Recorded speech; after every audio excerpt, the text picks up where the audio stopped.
The month of June comes from the Latin word unius, which is derived from the Roman goddess Juno. Juno was the queen of the Roman gods and was the goddess of marriage, love, and childbirth. But despite her domestic association, she was often depicted as ready for battle, holding a shield and a spear. While there is absolutely no evidence to support it whatsoever, I think Juno might have also been the Roman goddess of questions and answers. Stay tuned for the June installment of Questions and Answers on this episode of Everything Everywhere Daily.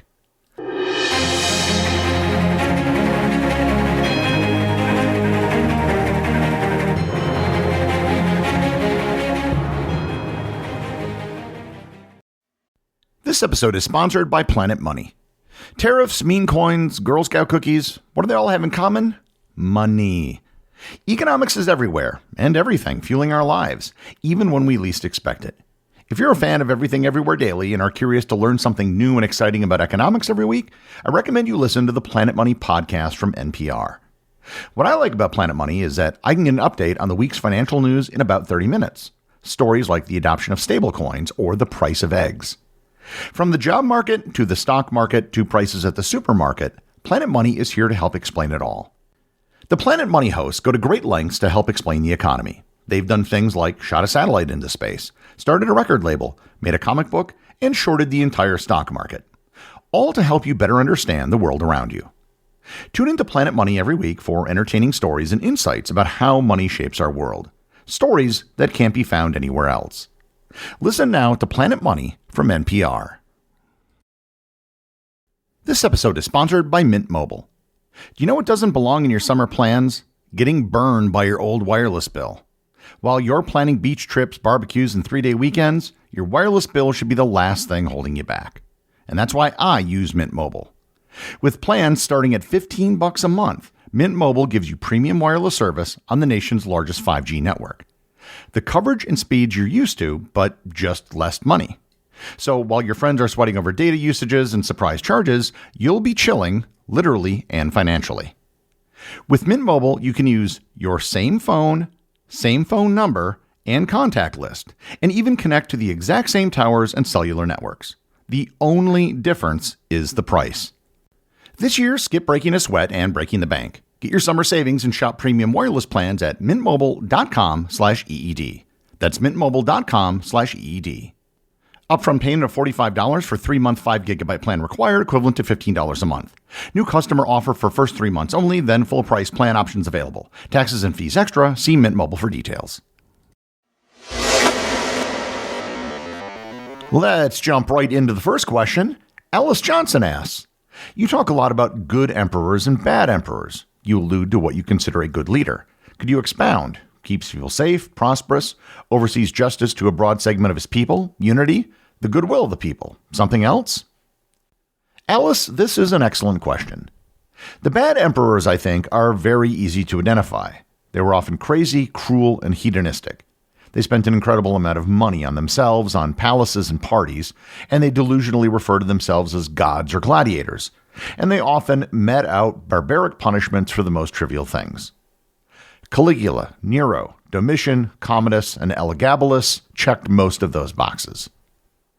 The good emperors were mostly the opposite. They were rational, reasonable, and fair.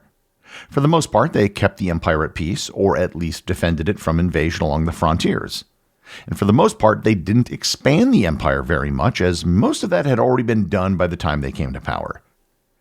The good emperors tended to have longer reigns, and many of the more forgettable emperors had rather short ones. While good and bad are obviously subjective, most historians largely agree on who the good and who the bad emperors of Rome were.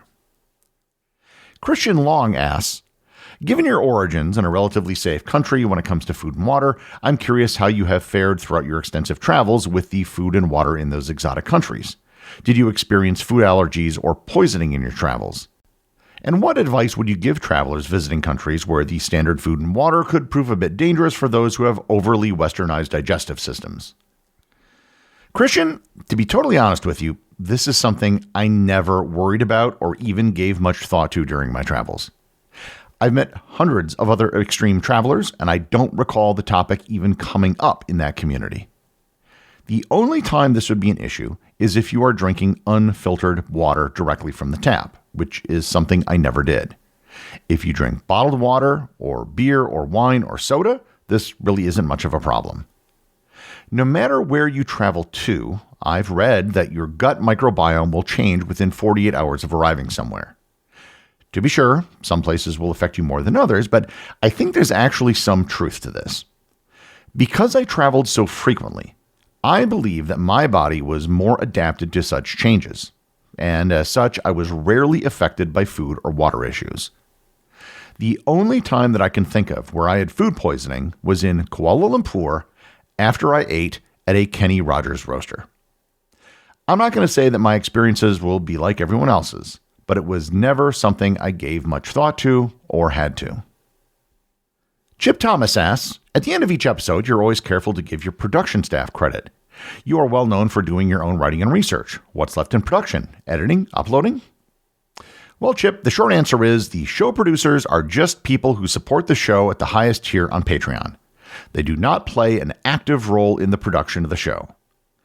As of right now, I do everything on every episode, and I have done so since the very first episode. I very much appreciate my producers, but just as in Hollywood, they're the money people. Dan Last asked me, I found this podcast through the Amateur Traveler podcast a few years back. It sounds like you and Chris know each other professionally, but are you friends in real life? How did you meet? Keep up the great work. Dan from Cleveland, Ohio. Yes, Dan, I've known Chris for quite a while. We were co-hosts of a podcast called This Week in Travel for about 11 years, and I've lost count of the number of countries that we've met each other in. I first met Chris when I started listening to the Amateur Traveler when I was traveling. I contacted him and was a guest on the show for the very first time when I talked about Micronesia. And I recorded that show from an internet cafe in Yogyakarta, Indonesia. We met each other in person for the first time at a travel blog conference in 2009 in Chicago. And I recently had the pleasure of inducting Chris into the Podcasting Hall of Fame earlier this year in Florida. Will Raber asks, have you considered adding video to your podcasts? Well, Will, yes. In fact, I considered it before I even released the first episode of this podcast. However, given that I am hosting a daily show, to produce video, I'd need to hire someone to handle the video production. What I'm doing right now is already a full-time job, and there really isn't time for me to add that to my plate. And quite frankly, I know nothing about video. There are a host of reasons why I gave the audio podcast priority. YouTube takes a much larger cut of revenue, and you constantly have to be adapting to the YouTube algorithm. And that's on top of all the extra work that video requires. So maybe I'll launch something someday, but that day is not here yet. Nick Hallfelder asks, with all the places to live and complete freedom to choose where, why did you choose to come back to your hometown in Wisconsin? That's a very good question, Nick. I was actually living in Minneapolis as early as 2020. I had also been living in the Twin Cities for years before I started traveling, as that's where I had attended college and launched several businesses. I considered many places to live, and one of the conclusions I came to was that large cities are, for the most part, just not worth it anymore.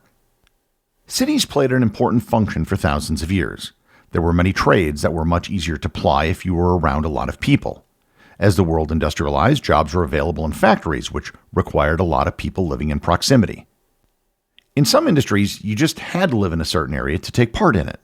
If you wanted to be in the motion picture business, you had to live in Los Angeles, California. If you wanted to work in publishing or finance, you pretty much had to live in New York City. Technically, the internet and socially the pandemic changed everything. We can just as easily communicate remotely now as we can in person. The city I live in isn't huge. It has about 80,000 people, but it isn't tiny either. We have multiple restaurants of almost every type of cuisine you can think of at a quality level that is on par with what I've experienced in cities all over the world. I have a fiber internet connection. There is an Amazon fulfillment center right on the edge of town. So I'm hard-pressed to think of anything that I'm lacking by living here. While I'm not losing much, I'm gaining a great deal. Prices here are significantly less. I'd pay about 5 to 10 times more for a similar apartment to the one I live in if I lived in a place like New York City. There's very little in the way of traffic. Crime is low.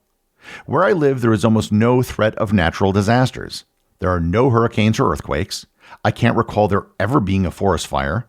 The river I live right on has never flooded in recorded history and probably never will, given that it has two large bodies of water on either end with dams that can control the flow. Tornadoes aren't even that frequent here. In the event of a drought, there are 15,000 lakes in Wisconsin with two Great Lakes that surround the state. People think of the cold right away, but the dirty secret is it really doesn't get that cold. Temperatures can occasionally drop below 0 Fahrenheit, but in most winters it never does, and 20 degrees Fahrenheit is more normal. I also don't think that this is just a me thing. The cost of living in major urban areas in almost every developed country around the world has skyrocketed. And this has happened precisely at the same time when the benefits and reasons for living in large cities have largely decreased, mostly due to the spread of the internet. And now that Starlink is up and running, the number of places that have become viable has increased even more. Bakawat Top Bossy Poll asks, do you have any advice for debating for a middle school student who just started debating? My daughter Katie has just joined her school's debate team this year. She is the first member of the Thai Everything Everywhere Daily Completionist Club. Well, first, let me congratulate Katie. I do not recall anyone from Thailand being in the Completionist Club, so she very well might be the first. The key to being successful in academic debate is preparation. In American debate, this often involves a lot of research. But no matter what type of debate you do, you need to anticipate what your opponent is going to say in response before the debate round ever even starts. This usually is not too difficult to do. Whatever the topic is that you're debating, there's probably a body of literature where people have spelled out their opposition to whatever argument you are making. For example, let's say there are 5 generally accepted arguments against whatever you're advocating. You then need to prepare your responses to all 5 of those arguments well in advance. In this respect, debate is a lot like chess. You make your move, your opponent makes their move, and then you respond to their move, and so on. It's entirely possible that you will encounter an argument that you weren't prepared for. In that case, you need to have some sort of generic argument or position you can fall back on, which you can apply to almost anything. This isn't ideal, but it's better than nothing, and at least you won't be taken totally by surprise. Dog on a Swing from the Discord server asks, Gary, I know you have an extensive movie collection at home, but what do you think the future of cinema is? How can the box office retain or potentially grow its audience as more and more people don't see the value in attending a movie in person? More experiences, cheaper tickets? What are your thoughts? Well, I have to admit, I don't see a very bright future for theaters. Movies have gotten more expensive, while televisions have gotten larger, cheaper, and better. I have a 75-inch 4K television with HDR and Dolby Atmos. It cost me less than what I paid 25 years ago for a gigantic CRT television that was heavier, with a smaller screen and a lower resolution. More and more people seem to only be going to theaters for large blockbusters or epic films that really play well on a large screen. Personally, I don't think I've been to a theater in over 2 years. I'd rather buy the physical media, which really doesn't cost that much more than buying a ticket, have the film forever, and then watch it from the comfort of my home on a system that is good or better than what I'm going to get at in a theater. I'm not saying I'll never set foot in a movie theater again, but the circumstances under which I do so are getting fewer and fewer. Giselle T. asks, have you ever been to El Salvador? Will you do an episode on each of the Central American countries individually? Yes, I have been to El Salvador. I visited San Salvador and Suchitoto. I probably will be doing more episodes on individual countries in the region in the future. Bard the Gamer from the Discord server asks, with so many episodes about exploration and historical figures known for traveling, Ibn Battuta springs to mind, have you ever thought of taking a trip that mirrors a historical traveler's trip while using only methods of travel available to them at the time? Well, Bard, the answer is no. They did what they did during the time they did it, and I did what I did during the time I did it. I really have never had any desire to recreate someone else's journey when I can do my own. Findare asks, since you've done a number of episodes on fairly complex topics, did you hit an aha moment for some of the bigger ones like nuclear physics or chemistry? Or was it more a gradual understanding? Do you have any favorite aha moments? Well, there are actually several examples, but the best one is probably trigonometry. I took a trigonometry class in high school, and all the trigonometric functions were given to us as just the ratio of triangle sides. We had to learn it through rote memorization, and it was never really explained exactly why they were important or the relevance of any of it. None of it ever stuck with me. Later in college, I had a college professor who explained the same thing, but this time they did it using the unit circle, and everything instantly clicked. From that point on, I didn't need to memorize anything because I could always figure it out by just knowing the unit circle and the endpoints of the sine and cosine graph. From that, it was easy to know what trig function to use where, and most importantly, why.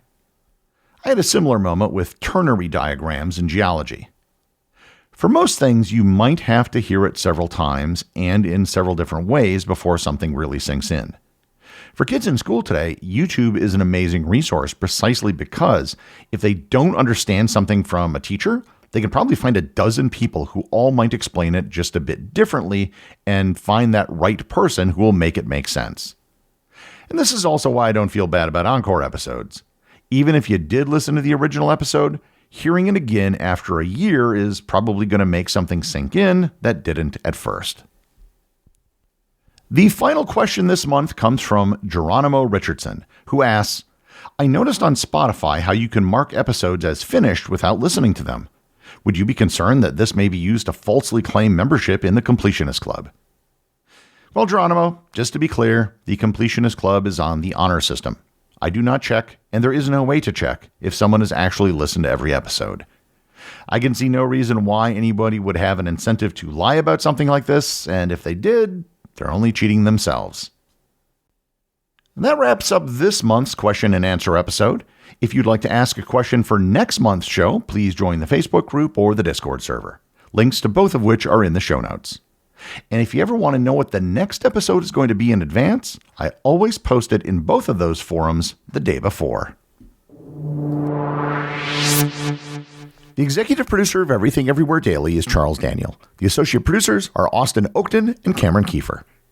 I want to thank everyone who supports the show over on Patreon. Your support helps make this podcast possible. I'd also like to thank all the members of the Everything Everywhere community who are active on the Facebook group and the Discord server. If you'd like to join in the discussion, there are links to both in the show notes. And as always, if you leave a review or send me a boostagram, you too can have it read on the show.